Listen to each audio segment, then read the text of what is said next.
Thank you so much for being with us. I'm Louise Jackson. I'm the director of the Alumni Career Program here at UCR's Alumni Association. And we have our speaker with us, Jonathan, who's going to be speaking about steps to getting in the door at your company of choice. If you have just joined us, please take note that you can go ahead and ask and answer questions through the Q&A feature that is located at the bottom of the screen.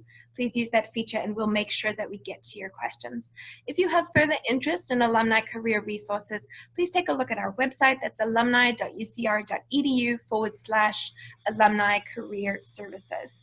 So please go ahead and take a look at our website. We have numerous other things that you can look at as it pertains to career guides, resume guides, interview preparation, and much more. And without further ado, we will segue to Jonathan. He's going to take it away. And again, as I mentioned, if you have any questions, feel free to ask in the Q&A panel. You can also email questions to alumnicareers@ucr.edu. Thank you so much, Jonathan. We're so excited to have you with us today. Of course, thank you. So, of course, Luis introduced me, but my name is Jonathan Javier, recent graduate from UC Riverside, class of 2017. Graduated with Business Administration from UCR, finance degree. And currently I'm working at Snap right now, Snapchat Incorporated here in the Los Angeles area. And so, first of all, thank you so much, Luis, for the opportunity. And thank you to the UCR Alumni Association too as well. So we're going to go over a ton of different topics that will ultimately help you in regards to getting your foot in the door with a company of choice, your company of choice. So, look, I'm just going to talk a little bit about myself, an introduction, my UCR story. So when I attended UCR, last year during my senior year, what I really wanted to do was get into a Big Four meaning a company such as Deloitte, PwC, EY, KPMG, one of those companies in advisory or consulting. But the thing was, for me, when I applied to these positions starting in my senior year in the winter quarter, I realized that I was too late into the process, in which most of these companies usually recruit early in the fall, especially since the semester system occurs with different universities. They recruit in August, September. So I was really late to that part of the recruiting process. And, it's sometimes tough for me to, see what different opportunities were out there, because that's what my focus was. And I would reach out to individuals or professionals in these different companies, trying to see in regards to what advice they may have, or, interview advice in regards to the interview process. But, it ultimately didn't come about. And, things like that happen for a reason. So, when I started applying to different positions, I had a strategy in which I reached out to a lot of individuals through LinkedIn, emailing, and all different types of career branding aspects. So when I did graduate, I was looking for different positions, and ultimately I landed 2 positions. One with, of course, Snapchat, specifically in operations, and another with JP Morgan in finance for the Financial Analyst Development Program. And I decided to go into the tech industry, specifically Snap, because that was ultimately my long-term goal. It was to go into the Big Four, and then it would ultimately lead into a position in tech, because I felt like that would be a great start to your career in regards to learning with different opportunities and learning from different senior managers. So, that's basically how I came about into working at Snap for the past 6 months, ever since last week of August, September. So, I'm going to be teaching about different topics, subtopics in regards to how you're able to network yourself, career brand yourself, utilize online networking, in-person networking, and we're able to delve into those in this webinar today. But first, before we go into that, I really want to talk about how UCR plays an impact on individuals. At UCR, things do matter. When you go to different networking events at UCR, for example, there might be a career fair, might be a networking event for different companies. There's some companies such as Kohl's, Target, and all of those. Ultimately, UCR does bring out some really good companies, which include Dolby, Goldman Sachs, Google too as well. So it's really important to attend these events in order to get your name out and get the word out. Not only that, when you have a good relationship with your professors and attend these office hours, you're able to maintain a relationship with these individuals to not only do well in school, but ultimately later on when you're applying to a grad school, or for example, like you're trying to meet a professional reference, you're able to reach out to these individuals. And at UCR, when you attend UCR, you really have this non-target school mentality in a sense where, sometimes good companies, the companies that you want, like top companies may not come to the university, but that should motivate you to go out there and reach out to individuals, utilize this different online marketing, go to these different in-person events, and should really motivate you to go out there. You can't just have that mentality of which, oh, I go to a non-target school, I'm not going to get this job or this job because this person might get it, or there's a person from another school might get it. You have to have the mentality where you compare yourself not to people just at your own school, but people worldwide, students worldwide, new grads worldwide, and professionals worldwide. And of course, joining different organizations. Different organizations was really active in ALPHA, the Association of Latino Professionals for America. Even if you graduated already and you're a professional, you can still be a part of these organizations, which have great business opportunities. They have great connections with the Big Four, the accounting firms and investment banks, such as Goldman Sachs and JP Morgan. All those different types of organizations have these different opportunities, and they're out there. There's over 6 million jobs out there, according to research, that haven't been attained by anybody. It's ultimately there for you to get. And last but not least, able to work on different projects and innovations at UCR. Like for example, we're doing this webinar today. It's a great project to start the new year in order to help a lot of new grads, maybe students too as well, or professionals, in order to get your foot in the door. It's really important to be innovative in any type of culture, especially in the tech culture. It's really important to be innovative with different ideas and implementations. So we're going to go into the first part of the webinar. It's going to be regarding networking. And there's two types of networking, and we're going to talk about both of them, which is online networking and in-person networking. And online networking is something that's more convenient, and in-person has more emotion to it. So we're going to go deeper into these, specifically online networking first. And so, what is online networking? Online networking is utilizing different social media platforms, for example, or having cold or warm emails, or messaging people via LinkedIn or other social media sites in order to maybe have a phone chat with an individual, or maybe inquire about a different position.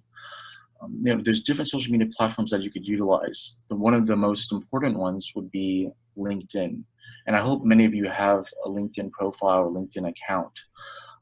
You're able to connect with individuals in different industries when you're able to utilize LinkedIn in order to see, where they are in their career, or if you want to learn more about that specific position, or you want to learn more about their career story. It's really important to utilize LinkedIn in that aspect.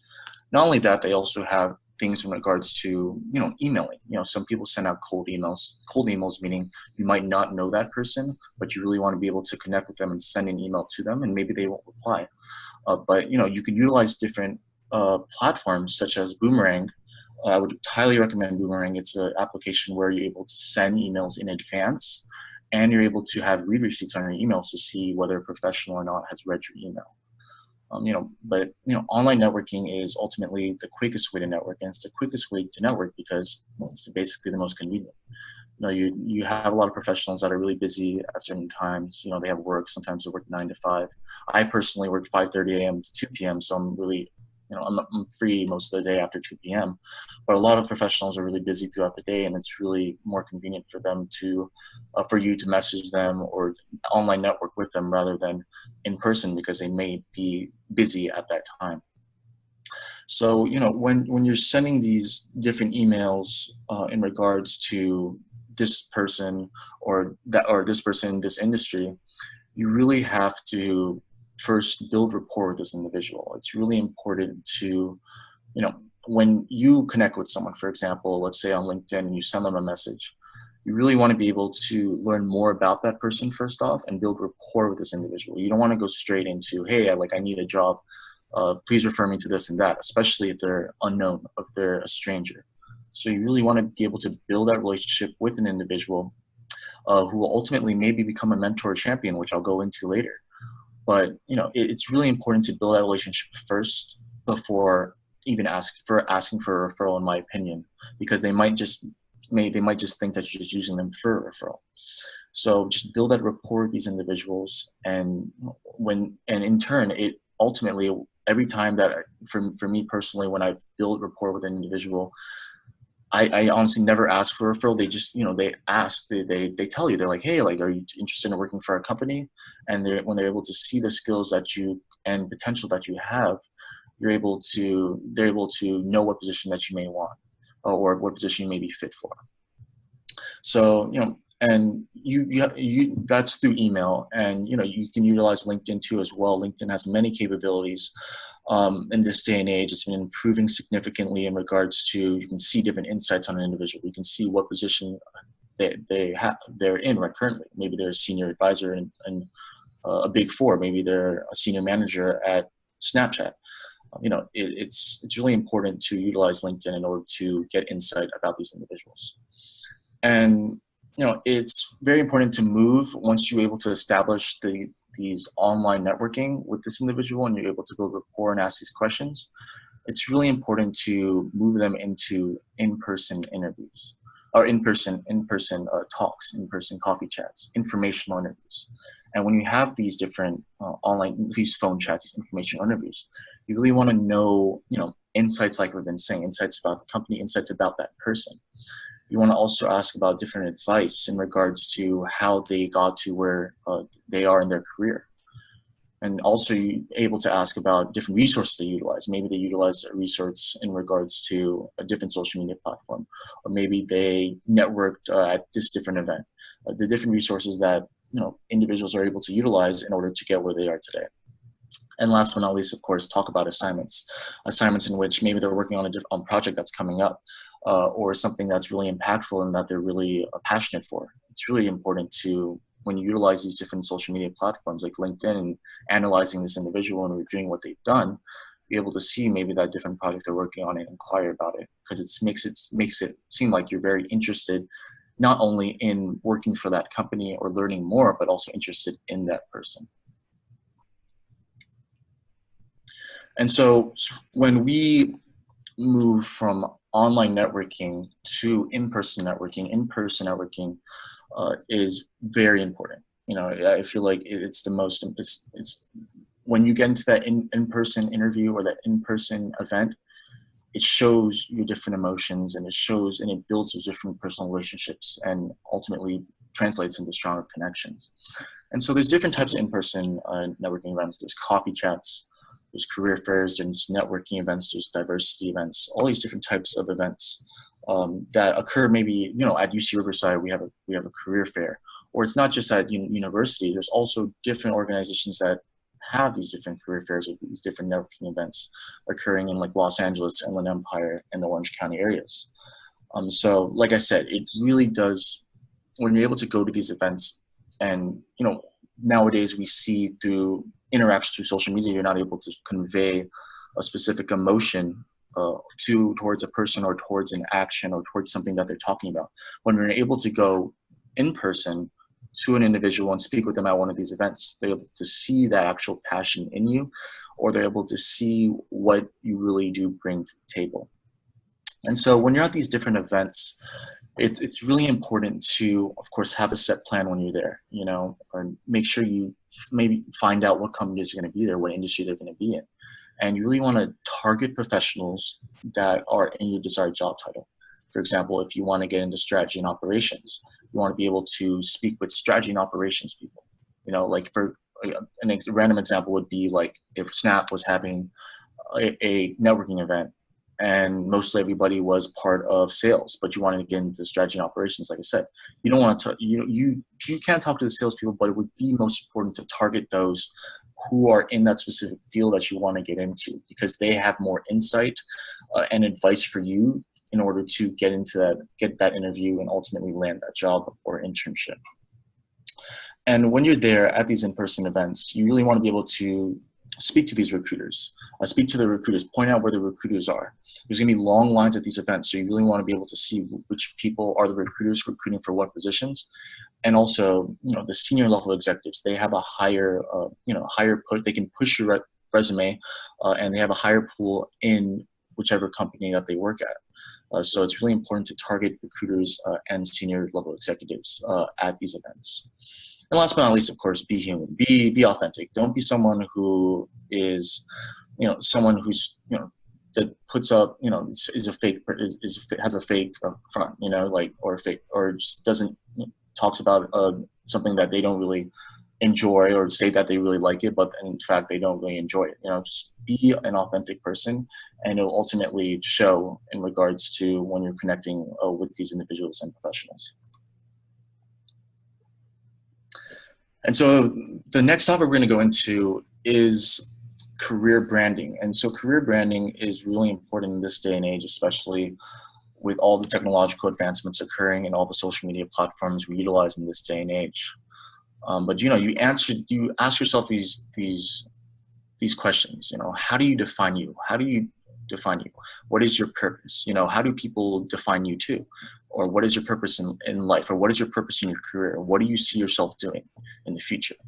Why personally brand yourself? If you're able to personally brand yourself, you can ultimately bring opportunities that you once thought were unattainable. So, like for example, when I posted in regards to a LinkedIn event that I did with Alpha, with the Association of Latino Professors of America at Concordia Irvine University.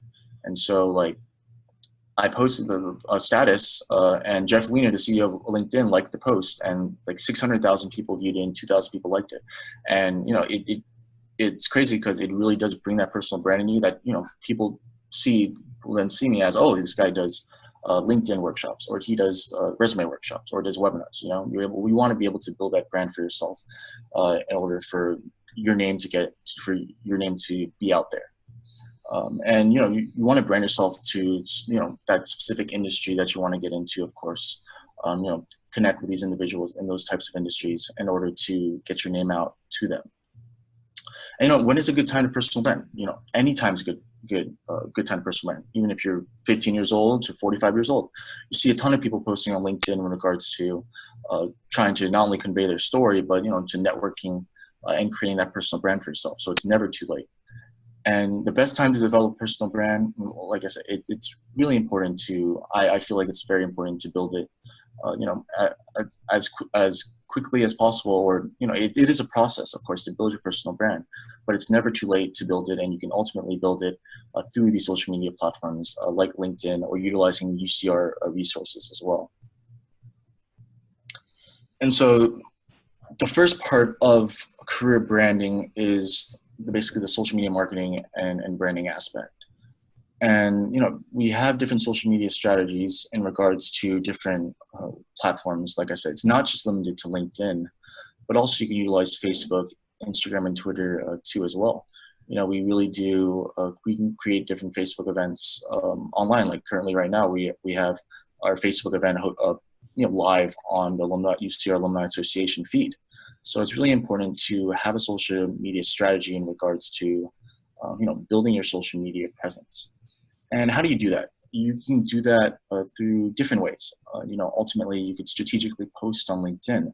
It's pretty cool because recently I've seen a lot more students at UC Riverside posting more on LinkedIn. A lot of new grads, actually, students and new grads and professionals from UC Riverside posting on LinkedIn about their own stories. Like I just read up on a story about how one of my friends graduated from UCR for his mom, which is pretty awesome, and conveying that story to the world, and you strategically post this through research. There's different times posted, but best time to post would be like 8 a.m. or 9 a.m. on a Tuesday, Wednesday, and Thursday, because you have to take in consideration not only that the East Coast is 3 hours ahead and different time zones, but also, people look at LinkedIn or these social media sites when they wake up or when they want to see the news. And, when they get to the office, they check their email, of course, and check LinkedIn, what's happening in regards to my network and my followers and my connections. And when you're posting in regards to these on LinkedIn or any different social media sites, you really want to follow two different formats. It's, telling your story. It's basically telling your story. So you can have, like, for example, intro, body, outcome. It's something, like when you were in school at UC Riverside or at another university, you really had those essays you had to make. And so it has that same format in regards to having intro, talking about what, for example, like the STAR method, you can utilize situation, task, action, result. It's something very similar to an interview, like the situation may have been like, for example, let's say Luis was looking for a job at Google. So the situation was, it was like maybe they got denied by Google. They didn't get a job at Google. And the situation was, and the task was, how am I going to be able to get my foot in the door at Google or another company? And so she took action steps, and you can put in the post, I took action steps. I networked with these individuals, and I messaged these individuals. I stayed up all night as hard as I can. I studied as best as I can the company and its values. And then what ultimately resulted from it was I was able to attain a position at Google. I have been working there since, for X amount of years. So you're able to convey that message through those two different structures in order to brand yourself out there to other professionals and individuals. And of course, why it's important to do all this? It's, it creates these different opportunities and connections. And, from my current position at Snap, I wouldn't have gotten it if I didn't utilize these different social media platforms like LinkedIn in order to message recruiters or reach out to connections. And, for example, we wouldn't be able to have this webinar session today if, Luis and I didn't speak or didn't communicate through LinkedIn messaging. So it's really important to utilize these in order to convey your message, tell your story, and brand yourself out there. And another way to, we're going to go into it, another way to brand yourself and to make yourself stand out is creating your own website. I'm not sure if a lot of you have your own website, but there's different types of websites that you could utilize on WordPress, which I personally use, and Wix. That could, it's not just, people have Visco too as well that show different pictures. It's not just about pictures, but you can ultimately brand yourself through that. It could be a professional website in which you exemplify your different experiences. It could be, a blog in regards to the different perspectives that you may have in regards to a certain topic that's occurring, or maybe just hobbies in general. Maybe you like photography and or maybe you like visiting different places like, Mount Everest, or you go to Italy, and you really like that experience. You can be able to post on your website, so you have a flexibility of different things on it. And so, why is it important to have a personal website? And it's important because, like I said, it exemplifies your experiences. So when you're able to, that's why I really encourage taking pictures, of course, that are not confidential pictures, but good pictures at maybe you're in front of, you work at, let's say, Facebook, and you're in front of the Facebook sign. You take a picture in front of that, and post it on your website that you work at Facebook. It's really important, and ultimately not just on work, but also volunteer experiences too as well. If you're involved in a volunteer organization, such as maybe you're involved in the food bank and you're helping a lot of lower income individuals with packing up food and giving it to them, you can ultimately take pictures of this and utilize it not only for your website, but you can post it on different social media sites as well to convey your story of why you got into it. And like I said, it really does show your perspective, and it helps your personal brand on issues. For example, if you got into the cryptocurrency craze that's happening with Bitcoin, and you think it's a bubble, for example, so you make a post, you make an article about it. You ultimately, when you're able to create that post, you can connect it to your LinkedIn, and people are able to go on your website and view the article or view the blog post. So it's really important to utilize that in that aspect too as well. Also with applications and business cards too as well. When you're applying to different places, they ask for a website, and usually people put their LinkedIn. But imagine if you had your own website that you could talk about, or you could put into that website a URL for these applications. And not only that, you could put it on a business card too as well. When you go to these different networking events, you can be like, hey, I have my own website. Or if someone's passing you by real quick and you only have a minute to speak to them, you can be like, hey, you can visit my website here, learn more about my experiences and what I've been up to in regards to my career and just in life in general. You can check this out. So it's really important to have that website in regards to that. And when you're in these interviews, it's really cool to I feel like it's really cool to see that this candidate has his own website, especially for example if you're into like design and or into social media strategy, and you talk about maybe your own website and how you utilize it in order to not only personally brand yourself and exemplify your experiences, but to ultimately land in different positions, and be in these different volunteer positions that you are in today. It's a really good talking point in order to show who you are and show your career brand. Really great points. If I can climb and jump in, Jonathan, thank you so much. I really love the point you made about not disregarding volunteer opportunities. For our alumni who may be currently unemployed, remember that volunteer opportunities, whether they are with your alma mater or with other programs like the one that Alpha that Jonathan mentioned, really can give you that career visibility that you may not get, especially if you're trying to make a career transition from a certain field into a completely different industry. Volunteer opportunities allow you to build that skill as well as get a little bit more visibility in doing those kind of projects. And the second point, I really like what you mentioned about storytelling. Really what captures people's attention, even when you look at business literature out there, is storytelling, telling a good story. So use the storytelling technique as well as the STAR method or a situation, STAR or ACR, which is a similar but slightly turned around version of that, which is action, context, result. And what I see with a lot of the clients that I've worked with in this field is that a lot of people provide an action, they provide a context, so they give their story a context, they tell someone what the action was, but they really forget that result. So I'd encourage you to think about what the result was of the action that you took. Make sure that result is included in your story because it gives it a lot more impact. That's it. Thanks, Jonathan. Awesome. Thank you, Liz. That's very good points. So the next topic we're going to go into, the last topic, is going to be about contacts, turning contacts into advocates. And how do you turn these unknown contacts into these potential advocates? You might not know a lot of people in this industry in regard maybe computer software. You might not know a lot of people in the accounting industry.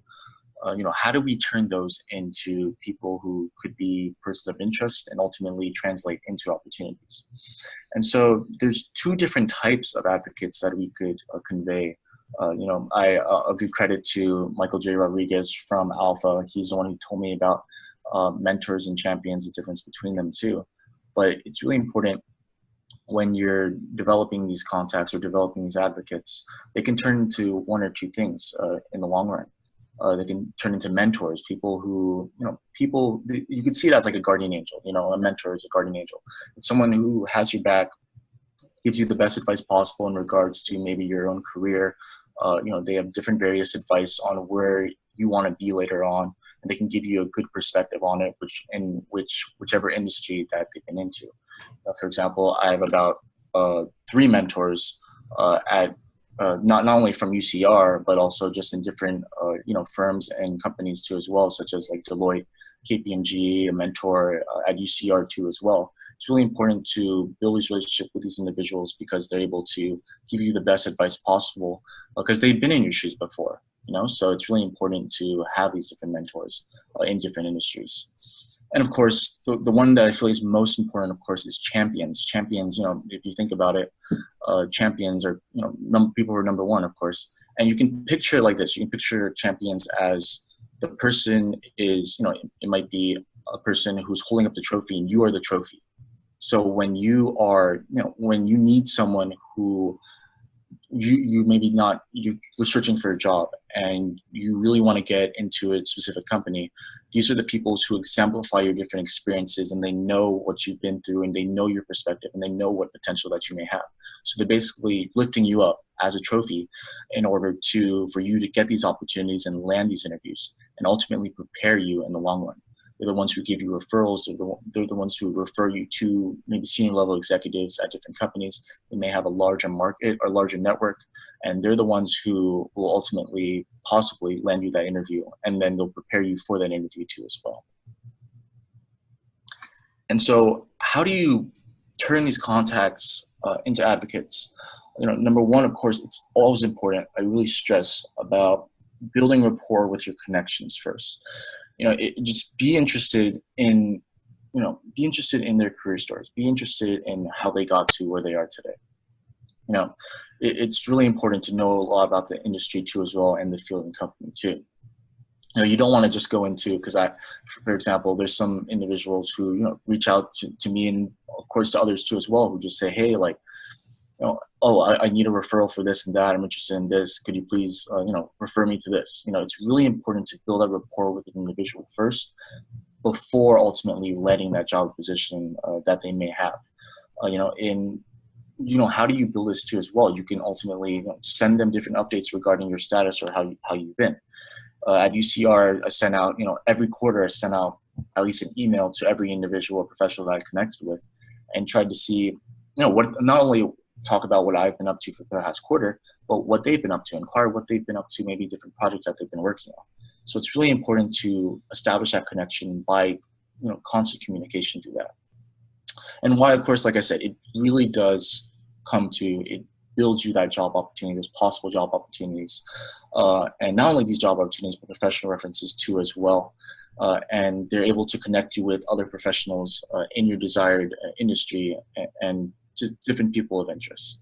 And it's important, especially if you're a UCR person from UCR, to reach out to those, especially from UCR, the UCR alumni. It's really important to reach out to them, because they know what you've been through. They know that sometimes we do come from a non-target school, but they are always willing to help you reach your different goals later on, or goals in a specific industry or career, or in regards to your career. So it's always important to reach out to whichever alumni, whichever university you're a part of, because that's what makes universities great and better. We can talk about how we can strengthen UCR, especially if we're able to build that alumni network with these individuals, and we're able to bring out these different companies to these different events for not just UCR professionals or new grads and students, but ultimately just for people overall. So it's really important to establish those relationships with your past universities and companies too as well. So, but yeah, feel free to, thank you so much, you all, for attending this webinar. I really appreciate it. But please feel free to email me at my email here. It's like I said, when you go to these different events and you connect with these individuals, or through this webinar right now, it's really important to follow up with them in regards to, like, oh, hey, like, I really liked how you talked about this and that, and you can have that's a talking point in order for you to build rapport with this individual, and it could ultimately land you a job in the future. So, feel free to email me, email me there. I'll definitely reply to you. And add me on LinkedIn too as well. We'll definitely connect with you too as well. So, but yeah, thank you so much. Thank you so much for you all for attending. Thank you, Luis Jackson. Thank you, the UCR Alumni Association. And thank you, Alpha, too, as well. These different organizations and individuals have really helped not only me, but also others as well. And I hope that through this advice and this webinar, you're able to go out there and not only land that job, but also inspire others too as well.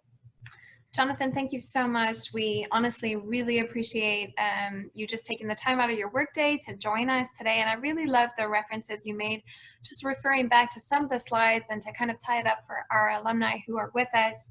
Jonathan talked a little bit about informational interviews. Those are conversations that you can have either with unknown contacts or with people that you do know, where you get to ask them a couple of questions about how they got into a career in which they are in. I would encourage you to take a look at our networking guide here at listed on our website. And if you haven't already taken a look at that, that's alumni.ucr.edu/career services. We have a networking guide where we list out how to write that approach email, keeping it short, but making sure that you get that response from that individual. So take a look at that. And in that guide, we refer to something that Jonathan actually mentioned, which is what kind of questions can you ask? And he referred to the acronym TIARA, which is Trends, Insights, Advice, Resources, Assignments. Really great thing to keep in your pocket when you are in that informational interview or in that conversation with someone at a networking event, and you are trying to think off the cuff of some really great questions you can ask. Remember that acronym, TRS. So ask them about trends in their industry. What trends are you guys facing right now in the social media industry that might be affecting the work you do, for example? Advice. Can you give me some advice for someone trying to break into this field? Can you give me some insights? That's the I. Resources. What resources, what books should I look into? And assignments. Tell me about some of the assignments you're working on. So TR is a really great resource I'd encourage you to put in your pocket. I really like what you talked about, Jonathan, in terms of updates. Updates are a really great way for you to maintain contact. Remember that we're talking about quality versus quantity is the name of the game when it comes to strategic networking. So quality is making sure that we're strategic with the contacts that you are reaching out to, and using updates is a great way to show them that you're invested in the relationship. So in them, in the relationship, remember you're building trust. You're not asking for a job, you're building trust. And so show them how you took their advice. If they give you advice and they tell you, how about you go and look at, Malcolm Gladwell's book or this book on whatever business or industry topic, show them how you took that advice into consideration. Reference one of the exchanges you had in that initial conversation if you're at a networking event, and that allows you to take ownership of that relationship. So Jonathan, your reference to sending those quarterly updates is really great. I love that advice. It seems like it comes to you intuitively, but use updates as a way to maintain that contact. And again, just a reminder, don't ask for a job. Remember, your goal is to build trust with your contacts. And in turn, the response usually when you take the time to invest in a relationship is that someone will refer you internally or connect you with someone else who may be a better resource. And so we have a couple of questions, Jonathan, if that's okay with you before we finish up our time. But I'll go ahead and ask one of the questions that we have here from our UCR alumni. And so someone said, I just graduated. Potentially we just recently started a winter graduation season. So I've just graduated and I've sent out hundreds of job applications and I haven't heard from any of them. I haven't heard anything. Do you have any advice? Jonathan, you want to take that one? Yeah, of course. So basically they're talking about how there's hundreds of jobs, they apply to many different places, correct? Yes. Okay. Yeah. Lots of job applications, haven't heard anything. So cold applications, probably through application tracking systems. Oh yeah, of course. So, when you're applying to these different places, sometimes it's all about, like Louise said, quality over quantity.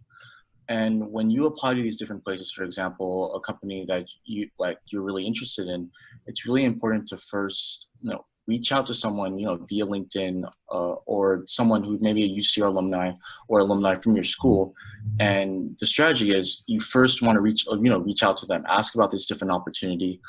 Maybe it's example, let's say it's at JP Morgan, it's a financial analyst position, and you see that someone who graduated from your school works at JP Morgan and is like a senior financial analyst. If you're able to send them, a message or connect with them via LinkedIn or another social media site, and you're able to ask them these different questions and, like we've talked about, build rapport with these individuals, it ultimately, they'll be able to refer you to that position. Because if you apply to a position, for example, if I applied to a position and I don't really know many people or know anybody in that company, I wasn't really referred to it, it's really, really hard, especially if you don't have the experience or if another person has a referral. People really do take the referral system seriously, and that's how most of the, most opportunities are filled, through referrals. So you really want to be able to build that relationship with an individual in that specific company when applying, and also what you can do is, when I was in college, I created like an Excel sheet. What you could do is you could create an Excel sheet. You can have all the companies in regards to whichever, and see what industry that they're in. So you have companies, industry, the career website, people that I know in that company, and whether or not I applied to it, in order to see that different, in order to track where you've applied. Not only that, you really want to be able to, in your resume, in all these things, you want to be able to convey in your resume whatever responsibilities or duties or what they're looking for in that position. Maybe they need advanced Microsoft Excel skills in regards to pivot tables. So you really want to be able to exemplify that in a bullet points in your resume. Or for example, maybe you're trying to be a recruiter and you're utilizing different systems in order to recruit individuals. You're able to convey that in your bullet points when you're applying these different positions. Because if you may have, for example, different experiences from other, like example, if you're trying to get into, if you're trying to get into finance, but you only have sales experience, it's really important to try to convey your interest in finance through these different bullet points. And you can do this not only just through work, but ultimately leadership and volunteer experiences, or just on your own time. If you took a class on Excel from online, you can be able to put that into your resume. Exactly. Thank you so much. So when it comes to applicant tracking systems, realizing that the job search has really changed, the internet has made the job search change. Companies now can get upwards of 600 applications per job posting. And so the way to really separate yourself from the pack is to put that networking strategy first. Make sure you're networking strategically. Use the LinkedIn alumni tool where you can actually locate UCR alumni who are working at companies of interest. Make sure you take a look at that. We actually have the widget on our career page as well. And then also make sure you're using those keywords. So what I would recommend is jumping onto Indeed. Take a look at 2 to 3 job descriptions, pool those together and theme some of the keywords that are coming out in those job descriptions, and make sure you're using those keywords exactly like Jonathan said in your job application. You need to know that on the inside, so on the database side, from the recruiter's perspective, they're using something called a LinkedIn recruiter's license or another massive database license. What they do when they're searching is they specifically put in keywords. You need to make sure that you are using those keywords in your application so that you are coming up in that search when they are doing that search. So keywords are key, and then make sure you are putting networking prior to application. So I would put the networking stage of your job search prior to your application stage. And I believe a lot of us have it switched around where we try to do applications and then networking. And I think that's really where some of the difference comes in the modern day job search. So one last question before we tie it all up, Jonathan, if that's okay with you. Someone has mentioned they've graduated from CHAS with a double major in history and English, and I'm trying to get into marketing. So an unrelated field, or you could say potentially unrelated. Can you give some advice for how they could make this kind of transition into something that's pretty different from the field in which they've graduated in? Yeah, of course. So they're trying to go into English. They have a double major in English and history. Yes, trying to get into marketing, particularly social media. So how do they go ahead and make that brand, social media and marketing brand, given that you have more of a humanities, liberal arts kind of a background? Yeah. So a lot of people who graduate from these different universities, sometimes their major, like for example, for me, I'm a finance major, but I'm in operations and strategy. It is sometimes hard in a sense to maybe go to this different industry, but it is possible, of course. I remember when I was interning at Kohl's, there was these managers. It's management specific, and they're religious studies majors.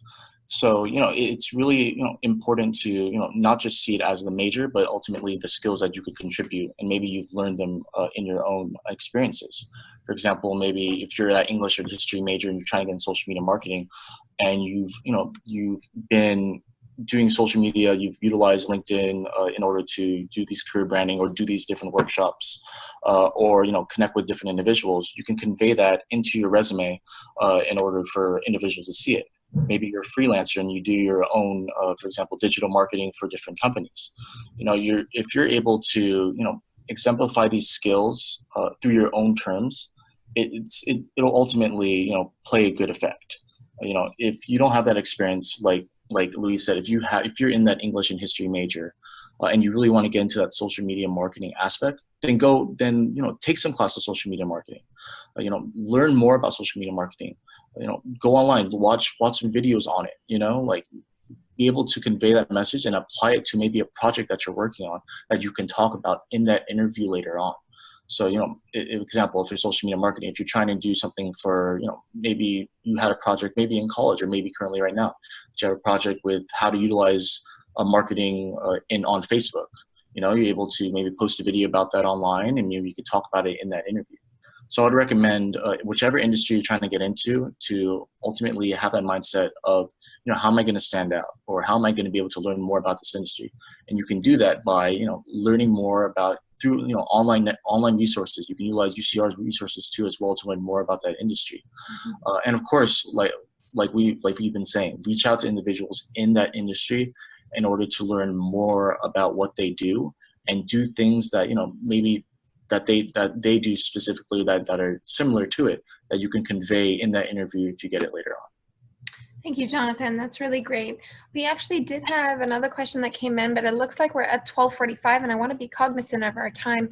For the person who submitted that question, I am going to go ahead and respond to you individually, but thank you so much for submitting your questions. We really appreciate that you are participating, and we want to make this as helpful to you as possible. And so, Jonathan, it's 12:45. We are done with our time. I wanted to thank you and thank all of our alumni who are on the call. I would encourage you to register for our next digital career conversation, which is going to be, let me check the date, February 13th, and the title is going to be Developing Yourself as a Candidate in the Job Search. The person who's speaking is someone who has worked at Google, has Facebook, and now does career coaching specifically for those interested in the tech industry, but across the board, folk who are interested in how they can develop themselves in the job search. So I'd encourage you to sign up for that. That's February 13th. Again, that'll be 12 to 12:45. And please join me again in thanking Jonathan for joining us. For those of you who have submitted questions that we have not got to in time, my apologies. I will go ahead and respond to those individually. So thank you so much, Jonathan. Of course. Thank you all for attending. Thank you, everybody. Go Highlanders. Go Highlanders. Heart and soul.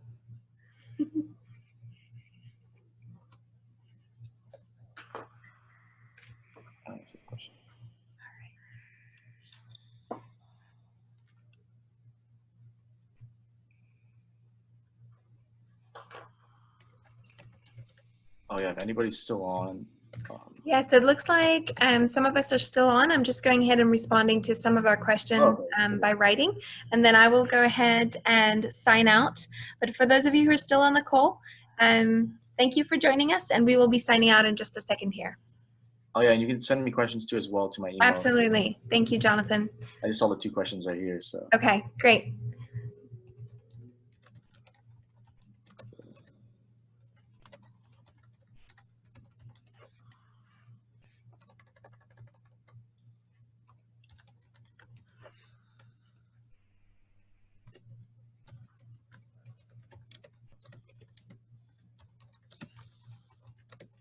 Are you answering the cover letters one, Luis? Yes, absolutely. So I would say that in answer to the question we received about cover letters, maybe I'll just go ahead and take that. I have seen a slight shift, and again, it varies based on the industry. So I would say if you're in a more traditional industry, a more conservative industry such as law, something that tends to be a little bit more conservative, they tend to still be very conservative in what they expect in a job application. So cover letters are expected, they're assumed. I would go ahead and be on the safe side and use a cover letter. You can take a look at our cover letter guide, which is listed on our website, to go ahead and craft that. If you are in an industry which tends to be slightly more relaxed, for example, Jonathan, the tech industry, the digital space, as well as potentially in design, our newer startup type companies, I have noticed some of them have said that they're not using the cover letter as much. And so if you are going into that kind of sector, I would say it is possible that you don't do a cover letter. But I would actually, to be honest, as a general rule, encourage our alumni to continue to use a cover letter. I have seen there is some data out there by JobVite that says cover letters are reduced in terms of their use and effectiveness, but I would still say stick with the conservative option just to be on the safe side. Make sure you submit that cover letter, unless of course you are very sure that you're in the kind of industry or sector in which cover letters are not expected. And with that, we'll sign off. Once again, thanks again for joining us. And please reach out to us here at Alumni Careers if you have a question, or to Jonathan. His email is listed. Thank you again, everybody. Thanks, everybody.